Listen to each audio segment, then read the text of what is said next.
இன்றைக்கி நம்ம முட்டையில் ஒரு பூரி பண்ணலாம். அதுக்கு மெஷர்மெண்ட் வந்து இந்த கப்பில் 1 கப் கோதுமை எடுத்துருக்கோம், அதே கப்பில் மைதா எடுத்துருக்கோம்.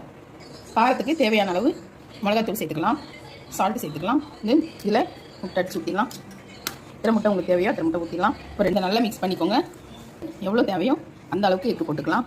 ஆனால் தண்ணி ஊற்றக்கூடாது, இந்த எக்லேயே தான் இந்த மாவை கலக்கணும். இப்போ இந்த மாதிரி அது தண்ணியாக தான் இருக்கும், நம்ம அப்படியே ஊற்றிடலாம். இப்படியே நீங்கள் ஊற்றும் போது அது பிசுன்னு வந்துடும். இப்படியே நீங்கள் பரட்டிகிட்டே இருக்கலாம். இது நல்லா வேகட்டும். இது ரொம்பவே டேஸ்ட்டாக இருக்கும். நீங்கள் எண்ணெய் இதில் ஊற்றி விட நீங்கள் எந்த அளவுக்கு அதிகமாக மாவு சேர்க்குறீங்களோ அந்த அளவுக்கு உங்களுக்கு பெருசாக வரும். இந்த மாதிரி உங்களுக்கு முட்டை பூரி கிடைக்கும், சாப்பிட்றதுக்கு சுவையாக. அடுத்து ஒரு சின்னது ஊற்றிக்கலாம். நல்லா பொங்கி அது நல்ல பப்புன்னு மேலே வரும். தெரிச்சு இப்போ இதை அப்படியே எடுத்துருங்க.